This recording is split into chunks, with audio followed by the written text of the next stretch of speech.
তো আমি আজকে গুটি কতেক কথা আপনাদের খেদমতে আর্য করে রাখব। সেটা কি,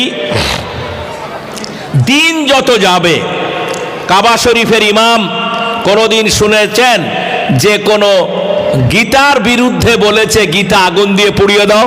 শুনেছেন কোনোদিন? হ্যাঁ না হ্যাঁ না শুনেছেন? দিল্লির জুমা মসজিদের ইমাম কখনো বলেছেন, কখনো শুনেছেন দিল্লির জুমা মসজিদের ইমাম কখনো বলেছে হিন্দু নারীকে যদি অত্যাচার করো নেকি হবে? কখনো বলেছে? আপনারা কোনোদিন শুনেছেন? আমি আপনাকে বলতে চাই, কলকাতা নাখোদা মসজিদের ইমাম, যারা আমাদের ইমাম, বানারসের ইমাম, যত বড় বড় আলেম, তারা দুনিয়াতে কখনো কোনো ধর্মের বিরুদ্ধে উস্কানিমূলক করে কথা বলে জনগণকে কি খেপিয়েছেন? কোনো কথা পাবেন না, প্রমাণ নাই। ধর্মীয় উস্কানি, কোন জাতপাত নিয়ে কথা বলা ইসলাম চিরদিনের জন্য নিষেধ করে দিয়েছে। কোন মুসলমান যদি বলে, তাহলে কোন মুসলমান যদি বলে, কোন মুসলমান যদি বলে, সে মুসলমান হতে পারবে না।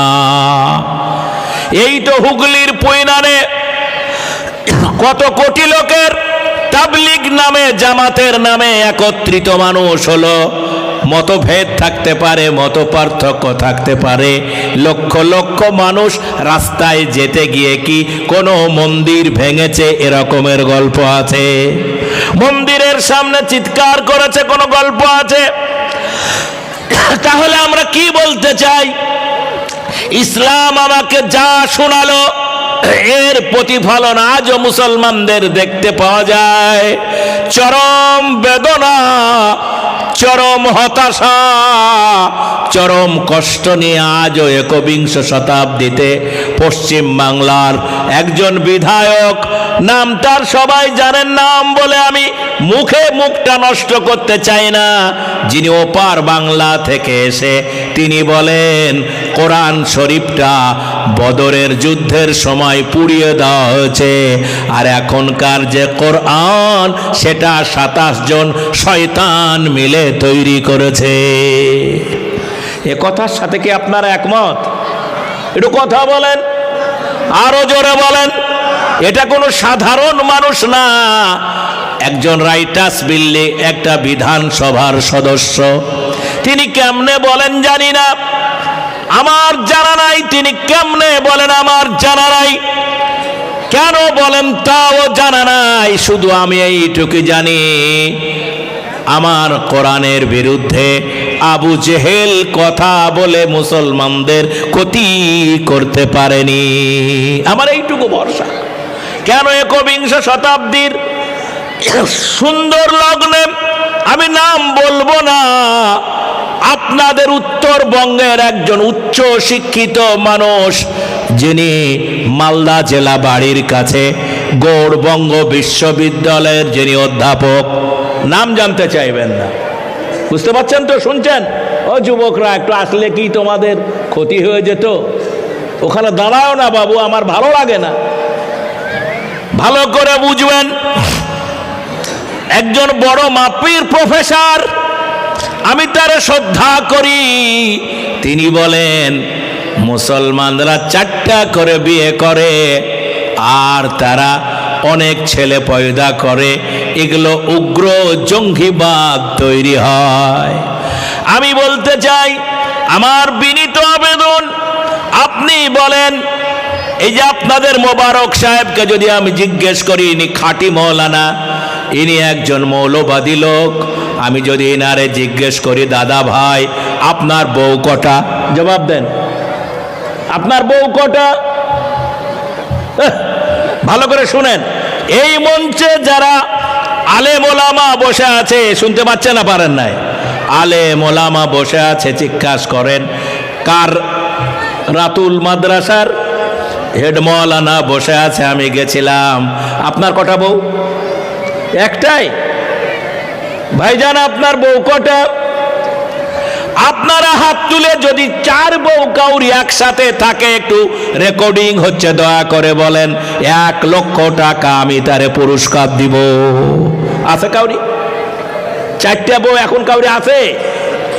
এই কথাগুলি টাটকা কথা, বলতে ভালো লাগে। আমার কোরআনে 4টা বিয়ের অনুমতি আছে, কিন্তু যে নিয়ম নীতি আছে, একটা বউ রেখে আর একটা বউ করার কোনো অপশন নাই। ব্যাখ্যা জানে না, তিনি বলে দিলেন গতকাল, শুনছেন না শুনেন নাই? গতকাল একজন মহিলা নেত্রী বললেন, শুনছেন তো নাকি? হাত উঁচা করে বলেন নারায়ে তাকবীর। জালসা শুনতে হলে এমনি করে গরম হয়ে শুনতে হবে। জোরে বলো নারায়ে তাকবীর, আরো জোরে নারায়ে তাকবীর, নারায়ে তাকবীর। আল কোরআনের আলো। ভালো করে শুনবেন, একজন মহিলা নেত্রী, আমি কাউরি নাম বলবো না, তিনি গতকাল কি বলেছেন শুনলে ব্যথায় মনটা খারাপ হয়ে যায়। ইসলামের বিরুদ্ধে এত মানুষ কেন? নবী মুহাম্মদের মতো চরিত্রবান মানুষ অতীতে নাই, বর্তমানে নাই, আর আগামী দিনেও থাকবে না। মানুষ কেন এসব বলে জানি না। নাম, মহিলার নাম অগ্নিমিত্রা পাল। তিনি নেত্রী একটা সংগঠনের। আপনারে আমি সম্মান করি, আপনারা আমি শ্রদ্ধা করি। দিদি গো, আপনি কেমনে বলেন মাদ্রাসায় যারা পড়ে তারা জঙ্গি তৈরি হয়? মাদ্রাসা পড়া কোনো ছাত্র সমাজে ডাক্তার ইঞ্জিনিয়ার হয় না। মোবারক সাহেব একটা ভালো কথা বলেছেন, 1,50,00,000 টাকা খরচ। এটা শুনে মনে করে মুসলমানরা গরিব, তারা কোথায় টাকা পায়? এই টাকা হয়তো বিদেশ থেকে আসে। নানান রকমের কমপ্লেন। মুসলিম ভাইরা, আপনারা দয়া করে শুনুন, অগ্নিমিত্রা পাল বললেন মাদ্রাসায় যারাই পড়াশোনা করে তারা জঙ্গি হয়। শুনলেন না? শুনলেন না? জঙ্গি কাকে বলে? যারা সন্ত্রাসী, মানুষের প্রতি অত্যাচার করে। কোনদিন মালদা এলাকার মানুষ কোনদিন শুনেছেন কোন মৌলানা অস্ত্র ধরে থানায় ধরা পড়েছে? বোমা বাঁধতে গিয়ে ধরা পড়ে শুনেছেন? কাউকে গুলি করেছে শুনেছেন? আলেমরা, আলেমদের মতো ভালো মানুষ সমাজে যদি তৈরি হতো, পশ্চিম বাংলাটা সোনার বাংলা হয়ে যেত। ভাইজান, আমি অত্যন্ত বেদনার্ত মন নিয়ে বলি, এই পৃথিবীতে যদি এখনো ভালো মানুষ থাকে, একজন আলেমই আছে। কোরআনের হাফেজ যারা, তারাই আছে। আমার মা বোন যারা আলেমা হয় তারা আছে। মাদ্রাসার প্রতি এত মনোভাব কেন খারাপ? 21 শতাব্দীতে দাঁড়িয়ে কেন খারাপ আমার বুঝে আসে না। সম্মানিত সুধী মণ্ডলী, আজকে আমার দাবি, অগ্নিমিত্রা পাল যেটা বলেছে তার জন্যে গোটা মুসলমান সমাজের কাছে তার ক্ষমা চাওয়া উচিত। কি আপনারা একমত? বুঝতে পেরেছেন কথা কি?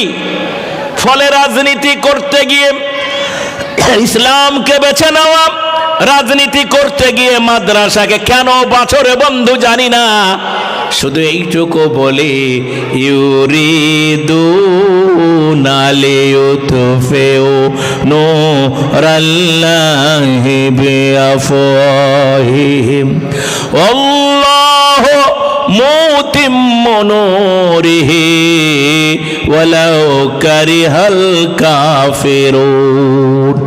আমরা কাউরে গালি দিই না ভাই, মারামারি করা ইসলাম শেখায়নি আমাদের। আত্মরক্ষা করতে শিখিয়েছে। কি বললাম? আত্মরক্ষা, নিজেকে বাঁচার অধিকার সকলের ছিল, আছে, থাকবে।